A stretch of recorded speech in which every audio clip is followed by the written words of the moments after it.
Answer आपको सोच समझ के करना है। बताइए इसका आंसर। देखिए दोस्तों, इसका आंसर जो हो जाएगा, हमारा आंसर हो जाएगा ऑप्शन नंबर इसमें हमारा डी। इसमें राइट आंसर हो जाएगा ऑप्शन डी। क्यों 2030? 2030 तक का हमारी उत्तर प्रदेश सरकार ने ईवी 100% सरकारी ईवी का लक्ष्य रखा है। चलिए बात करेंगे अगले क्वेश्चन के साथ। अगला क्वेश्चन हमारा क्या दिया गया है? अगला क्वेश्चन दिया गया है कि $1 ट्रिलियन की जीडीपी का लक्ष्य रखा गया है। बताइएगा, $1 ट्रिलियन की जीडीपी का लक्ष्य क्या रखा गया है? जैसे कि आपके सामने ऑप्शन है, बताइएगा 26 से 27, 27 से 28, 28 से 29 या फिर 29 से 30 या फिर इनमें से कोई नहीं। बताइएगा इसका लक्ष्य कब तक का रखा गया है? देखिए इसका लक्ष्य जो रखा गया था वो रखा गया है 29 से 30, यानी कि ऑप्शन इसका भी डी आंसर हो जाएगा। और एक देखिए नई विधानसभा का लक्ष्य, नई विधानसभा,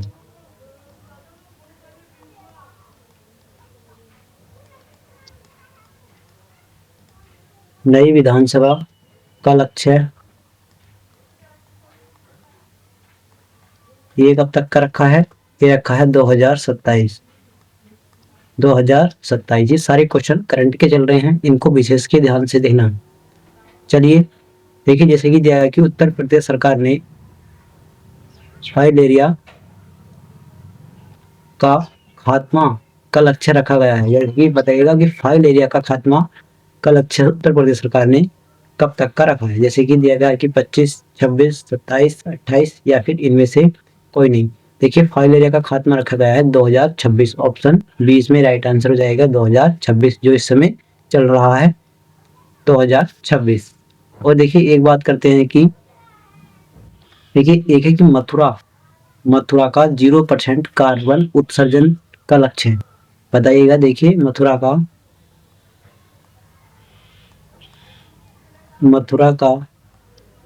0% 0% कार्बन 0% कार्बन उत्सर्जन का लक्ष्य, ये कब तक का है? ये है हमारा 2041, यानी कि 2041 तक को ये 0% कार्बन उत्सर्जन मथुरा को कर देंगे। चलिए बात करेंगे अगले क्वेश्चन की। अगला क्वेश्चन क्या है कि पंडित रविशंकर का जन्म उत्तर प्रदेश के किस शहर में हुआ है? बताइएगा, पंडित रविशंकर का जन्म उत्तर प्रदेश के किस शहर में हुआ है? जैसे कि आपके सामने ऑप्शन दिया गया है कि मथुरा, आगरा, लखनऊ, बरेली या फिर इनमें से कोई नहीं। बताइएगा पंडित रविशंकर का जन्म कहाँ हुआ है? देखिए बात करेंगे पंडित रविशंकर की, तो इनका जन्म हुआ है कहाँ पर? ऑप्शन इसमें आंसर हो जाएगा हमारा ऑप्शन ई, इसमें राइट आंसर हो जाएगा इनमें से कोई नहीं। देखिए इनका जन्म हुआ है वाराणसी में। इनका जन्म कहाँ हुआ है? बनारसी में। और देखिए कुछ और हस्तियां हैं, कुछ और ऐसी हस्तियां हैं, इनके बारे में बात करेंगे। जैसे कि आते हैं सौरभ शुक्ला। सौरभ शुक्ला, सौरभ शुक्ला, इनका जन्म कहाँ हुआ है? इनका जन्म हुआ था गोरखपुर में। सौरभ शुक्ला का जन्म कहाँ हुआ है? गोरखपुर में। एक आते हैं नवाजुद्दीन सिद्दीकी। नवाजुद्दीन सिद्दीकी, नवाजुद्दीन सिद्दीकी, नवाजुद्दीन सिद्दीकी,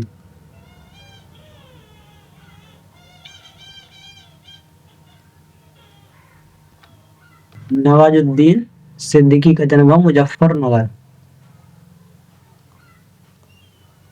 मुजफ्फरनगर, नवाजुद्दीन सिद्दीकी का जन्म कहाँ हुआ है? मुजफ्फरनगर में। चलिए बात करेंगे अगले क्वेश्चन की। अगला क्वेश्चन दिया गया है कि महर्षि वाल्मीकि अंतरराष्ट्रीय हवाई अड्डा कहाँ स्थित है? बताइएगा महर्षि वाल्मीकि अंतरराष्ट्रीय हवाई अड्डा कहाँ स्थित है? आपके सामने ऑप्शन दिया गया है कि लखनऊ, बरेली, मेरठ, अयोध्या या फिर इनमें से कोई नहीं। देखिए महर्षि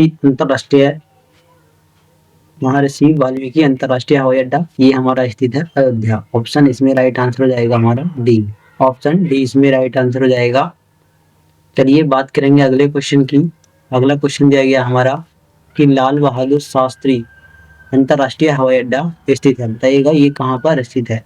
लाल बहादुर शास्त्री अंतर्राष्ट्रीय हवाई अड्डा कहाँ पर स्थित है। देखिए ये हमारा कहाँ स्थित है, लाल बहादुर शास्त्री, ये हमारा स्थित है। ऑप्शन इसमें राइट आंसर हो जाएगा वाराणसी, ऑप्शन बी इसमें राइट आंसर हो जाएगा वाराणसी। चलिए बात करेंगे अगले क्वेश्चन की। अगला क्वेश्चन दिया गया हमारा कि उत्तर प्रदेश का कौन सा नृत्य बरसात के मौसम में महिलाओं द्वारा किया जाता है। बताइएगा कि उत्तर प्रदेश का ऐसा कौन सा नृत्य है जो बरसात के समय में महिलाओं के द्वारा किया जाता है। कजरी, तोलर, या फिर करहरी, या फिर गारी, या फिर इनमें से कोई नहीं। बताइएगा कौन सा लोक नृत्य है जो बरसात के समय में महिलाओं के द्वारा किया जाता है। देखिए वो जो नृत्य है कौन सा है वो आपके सामने है, वो आ जाता है वो है कजरी। ऑप्शन इसमें राइट आंसर हो जाएगा ए, ऑप्शन ए इसमें राइट आंसर हो जाएगा कजरी। देखिए कजरी के बारे में मैं आपको कई बार बता चुका हूँ और फिर बताता हूँ इसके बारे में। देखिए इसकी उत्पत्ति जो होती है, उत्पत्ति होती है इसकी मिर्जापुर से। उत्पत्ति कहाँ से होती है इसकी, मिर्जापुर से। और बात करते हैं इसका, देखिए पूर्वांचल में प्रसिद्ध है, पूर्वांचल का प्रसिद्ध है ये, पूर्वांचल का ये प्रसिद्ध लोक नृत्य है, पूर्वांचल का ये प्रसिद्ध लोक नृत्य है। और पूर्वांचल में देखिए कुछ बात कर लेते हैं कुछ विशेष क्षेत्र की, वो भी कौन कौन से आ जाते हैं। देखिए जैसे कि वाराणसी, मिर्जापुर, फिर एक आ जाता है इसमें सोनभद्र भी आ जाता है, सोनभद्र। और देखिए ये जो लोक नृत्य है जिसकी हम बात कर रहे हैं ये कब होता है, ये होता है श्रावण माह के में किया जाता है, श्रावण माह में, यानी कि श्रावण को जिसे हम सावन बोलते हैं, सावन के महीने में ये किया जाता है, सावन में ये किया जाता है। बरसात जिस समय वर्षा ऋतु होती है, सावन में भी जिस समय वर्षा ऋतु होती है, वर्षा ऋतु विशेष से चीज को ध्यान रखेंगे जो मैं आपको बता रहा हूँ। वर्षा ऋतु के समय में ये गाया जाता है। और मिर्जापुर में इसके 4 अखाड़े हैं, 4 अखाड़े। बात करेंगे मिर्जापुर में इसके 4 अखाड़े कौन कौन से हैं उसके बारे में भी जानते हैं। देखिए मिर्जापुर में इसके 4 अखाड़े हैं, मिर्जापुर में इसके 4 अखाड़े। अब बात करेंगे कौन कौन से हैं। देखिए एक आता हमारा पंडित, पहला आ जाता है इसमें हमारा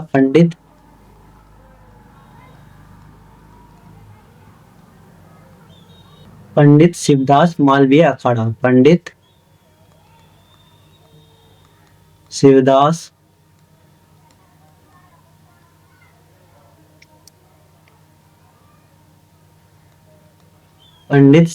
मालवीय अखाड़ा, आप समझ जाएंगे।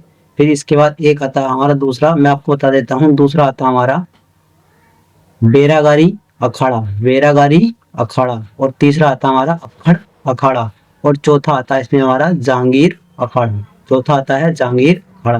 देखिए दोबारा सुनिएगा, पहला है हमारा पंडित शिवदास मालवीय अखाड़ा, दूसरा बेरागिरी अखाड़ा, फिर तीसरा आता है अक्कड़ अखाड़ा, चौथा आता है इसमें जहांगीर अखाड़ा। ये हमारे 4 इसमें अखाड़े हैं मिर्जापुर में। चलिए बात करेंगे अगले क्वेश्चन की। अगला क्वेश्चन दिया गया हमारा कि उत्तर प्रदेश के उष्ण कटिबंधीय नम्न पर्णपाती वनों में पेड़ों की मुख्य प्रजाति कौन सी है। बताइएगा, आपके सामने ऑप्शन है कि उष्ण कटिबंधीय नम्न पर्णपाती वनों में पेड़ों की मुख्य प्रजाति क्या है, कौन सी है। जैसे कि आपके सामने दिया गया है सामोन, मृग, ओक, देवरात, या फिर इनमें से कोई नहीं। बताइएगा कौन सा है। देखिए इसमें जो ऑप्शन हो जाएगा हमारा इसमें ए, इसमें राइट आंसर हो जाएगा ऑप्शन ए, सामोन। चलिए बात करेंगे अगले क्वेश्चन के साथ। अगला क्वेश्चन हमारा इसमें क्या दिया गया है? अगला क्वेश्चन हमारा दिया गया है इसमें कि उत्तर प्रदेश की कौन सी नदी प्रयागराज में फूलपुर के पास से निकलती है? बताइएगा उत्तर प्रदेश की कौन सी राजधानी है जो फूलपुर के पास से निकलती है? जैसे कि ऑप्शन दिया गया है कि सई नदी, वरुण नदी, सोन नदी और एक नदी है काली नदी, या फिर एक इनमें से कोई नहीं। बताइएगा कौन सी नदी है जो फूलपुर के पास से होकर के गुजरती है? देखिए इसमें हमारा आंसर क्या हो जाएगा? इसमें हमारा राइट आंसर हो जाएगा ऑप्शन नंबर, इसमें हमारा हो जाएगा वरुण नदी। ऑप्शन सी इसमें राइट आंसर हो जाएगा वरुण नदी। ये देखिए गंगा की सहायक नदी है।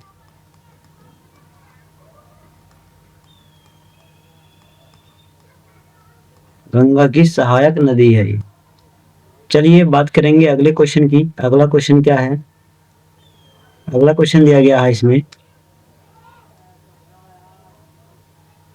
कि उत्तर प्रदेश की किस नदी को गोरखपुर का शोक कहा जाता है? बताइए कि गोरखपुर का शोक किस नदी को कहा जाता है?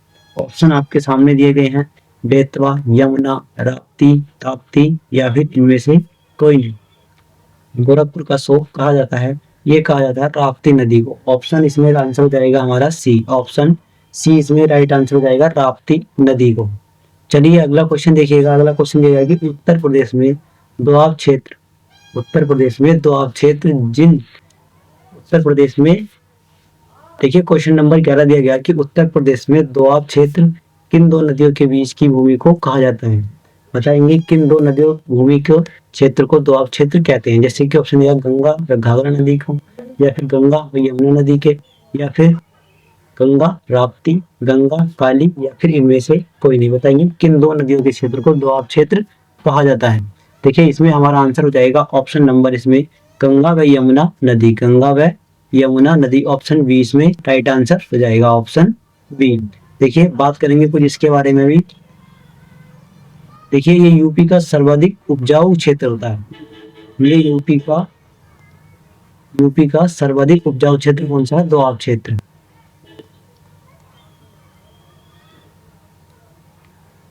यूपी का सर्वाधिक उपजाऊ, ये यूपी का सर्वाधिक उपजाऊ क्षेत्र है। और देखिए जिसे हम कहते हैं जलोढ़ मिट्टी। क्या कहते हैं इसको हम? जलोढ़ मिट्टी।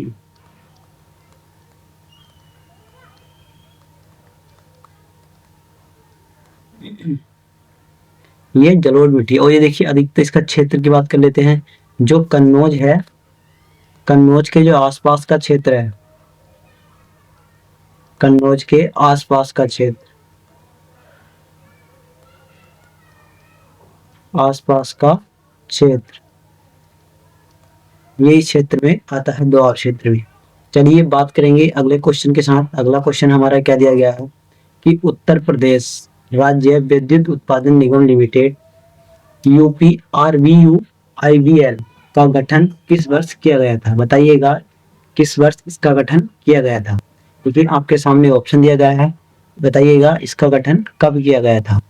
देखिए इसका गठन किया गया था, जैसे कि ऑप्शन दिया गया है कि 1980 में, या फिर 1985, 1990, 1995, या फिर इनमें से कोई नहीं।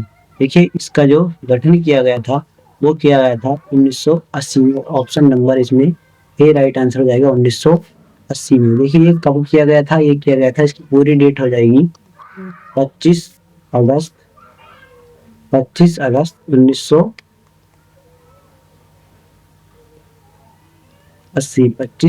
1980। देखिए ये कंपनी अधिनियम 1956 के तहत इसको मंजूरी दी गई थी। कंपनी अधिनियम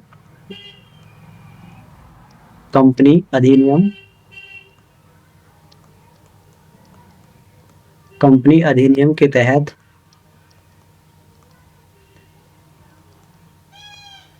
कंपनी अधिनियम 1956 के तहत इसको मंजूरी दी गई थी 25 अगस्त 1980 में। बात करेंगे अगले क्वेश्चन की। अगला क्वेश्चन हमारा क्या है? अगला क्वेश्चन दिया गया है, क्वेश्चन नंबर 13 दिया गया है इसमें कि चरकुला नृत्य की प्रमुख विशेषता है, बताइएगा चरकुला नृत्य की प्रमुख विशेषता कौन कौन सी है। ये आपके सामने 3 कथन दिए गए हैं और आपको इनमें बताना है कि कौन सा सही और कौन सा गलत है। जैसे कि पहला दिया गया है कि यह ब्रज क्षेत्र में होता है, यह ब्रज क्षेत्र में होता है, ये बात सही है कि ये ब्रज क्षेत्र में होता है, इसका पहला कथन सही है। बात करेंगे दूसरे कथन की, दिया गया है कि सिर पर 109 तेल के दीपकों के साथ होता है, यानी कि सिर पर 109 तेल के दीपक रखकर महिलाएं इसके साथ नृत्य करती हैं। क्या ये बात सही है? देखिए ये बात हमारी गलत है। ये देखिए 109 नहीं, ये बल्कि 108 तेल के दीपक रख करके जब ये नृत्य किया जाता है, यह मुख्य रूप से मुखराई गांव में होता है, ये बात भी सही है। यानी कि इसमें 2 ऑप्शन सही है और दो कथन सही है और एक कथन सही है, यानी कि पहला और तीसरा सही है, पहला और तीसरा सही है और ऑप्शन नंबर इसमें राइट आंसर हो जाएगा सी, पहला और तीसरा। केवल 1 और 3 सही है। बात करेंगे अगले क्वेश्चन के। अगला क्वेश्चन क्या दिया गया है कि किशनपुर वन्यजीव अभ्यारण्य को वन्यजीव संरक्षण अधिनियम के तहत वन्यजीव अभ्यारण्य घोषित किया गया था, बताइएगा कब किया गया था। कि किशनपुर वन्यजीव अभ्यारण्य को वन्यजीव संरक्षण के अधिनियम के तहत वन्यजीव अभ्यारण्य घोषित किया गया था 1970 में, 71, 72, 73 या फिर इनमें से कोई नहीं, बताइएगा इसको कब घोषित किया गया था। देखिए इसको घोषित किया गया था 1972, ऑप्शन सी इसमें राइट आंसर हो जाएगा 1972 में। 1972 में इसको घोषित किया गया था। देखिए ये कहाँ पर स्थित है बताइएगा, ये लखीमपुर खीरी, किशनपुर वन्यजीव अभयारण्य कहाँ पर है, लखीमपुर खीरी में। चलिए बात करेंगे अगले क्वेश्चन की।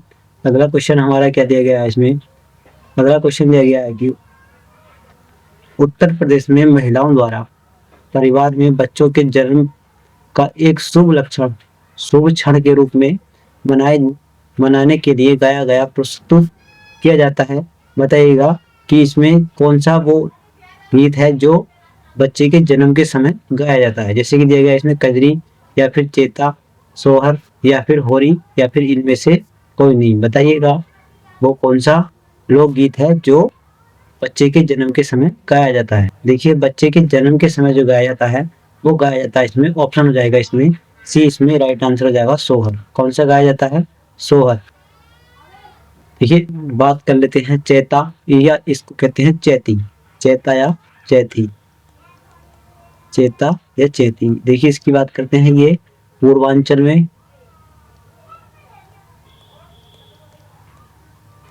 पूर्वांचल क्षेत्र में होता है, ये भी पूर्वांचल क्षेत्र में होता है और ये चैत्र माह में किया जाता है, चैत्र माह में। इस बात का आप ध्यान रखेंगे, चैत्र माह में होता है ये।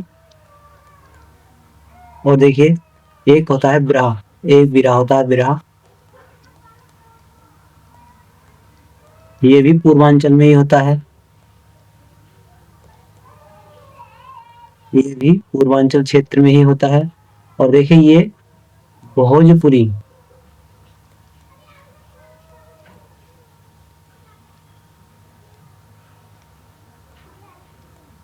भोजपुरी में होता है। और देखिए इसमें अधिकतर ये किस चीज में गाया जाता है, किस में जाता है, प्रधान जाती है वीर रस की, वीर रस में इसको गाया जाता है, वीर रस की इसमें प्रधानता रहती है, वीर रस में गाया जाता है ये। इसको आप विशेष करके ध्यान रखेंगे विरह के बारे में इतनी जानकारी। चलिए बात करेंगे आगे के बारे में। अगला क्वेश्चन क्या दिया गया है कि UPRRDA का पूर्ण रूप क्या है, बताइएगा इसका पूर्ण रूप क्या है। जैसे कि दिया गया कि उत्तर प्रदेश ग्रामीण सड़क विकास एसोसिएशन, या फिर ऑप्शन दिया गया इसमें उत्तर प्रदेश शहरी सड़क विकास एसोसिएशन, या फिर इसमें दिया गया कि उत्तर प्रदेश ग्रामीण सड़क विकास एजेंसी, या फिर इसमें दिया गया कि उत्तर प्रदेश शहरी सड़क विकास एजेंसी, या इनमें से कोई नहीं, बताइएगा इसका क्या है पूर्ण रूप। देखिए इसका जो पूर्ण रूप हो जाएगा वो हो जाएगा उत्तर प्रदेश विकास सड़क विकास एजेंसी, उत्तर प्रदेश ग्रामीण सड़क विकास एजेंसी, ऑप्शन सी इसमें राइट आंसर हो जाएगा, ऑप्शन सी। देखिए इसकी स्थापना की बात करेंगे, इसकी स्थापना की बात करते हैं तो 15 नवंबर 2003, 15 नवंबर 2003, 15 नवंबर 2003। चलिए अगला क्वेश्चन देखेंगे। अगला क्वेश्चन क्या दिया गया है कि उत्तर प्रदेश के ललितपुर जिले में स्थित माता टीला बांध किस नदी पर स्थित है। बताएंगे कि उत्तर प्रदेश में जो माता टीला बांध है वो ललितपुर में स्थित है। बताएंगे कि वो किस नदी पर स्थित है। ऑप्शन दिया गया है कि सोन नदी, बेतवा नदी या फिर केन नदी या फिर इसमें दे रखा है गोमती नदी या इनमें से कोई नहीं। बताएंगे माता टीला बांध किस नदी पर स्थित है। देखिए इसमें हमारा राइट आंसर क्या हो जाएगा, इसमें हमारा राइट आंसर हो जाएगा बेतवा नदी। ऑप्शन इसमें बी इसमें राइट आंसर हो जाएगा, बेतवा नदी पर ये स्थित है।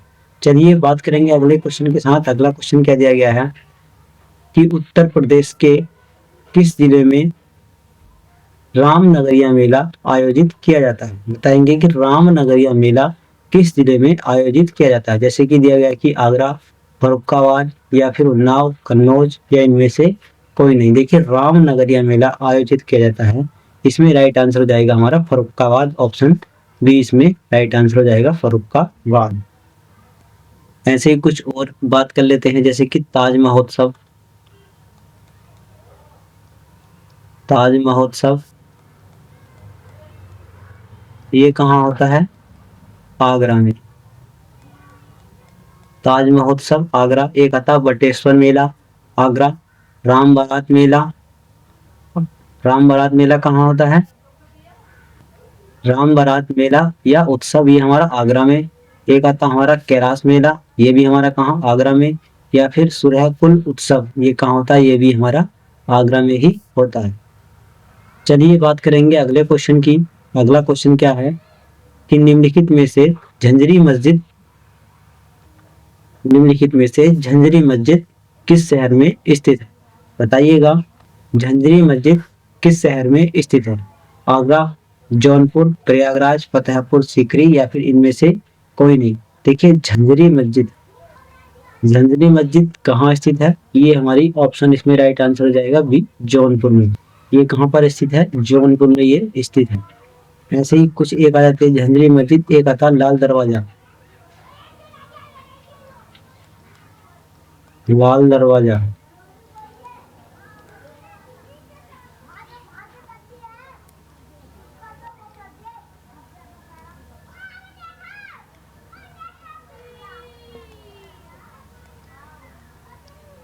दरवाजा ये कहाँ, ये भी हमारा जौनपुर में।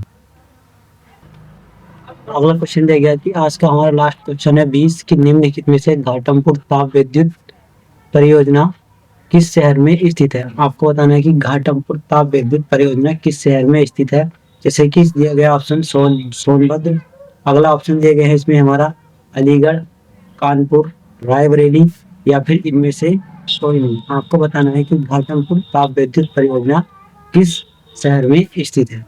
इसका आंसर आप हमें देंगे कमेंट बॉक्स में, यानी कि ये रहेगा आपके लिए होमवर्क।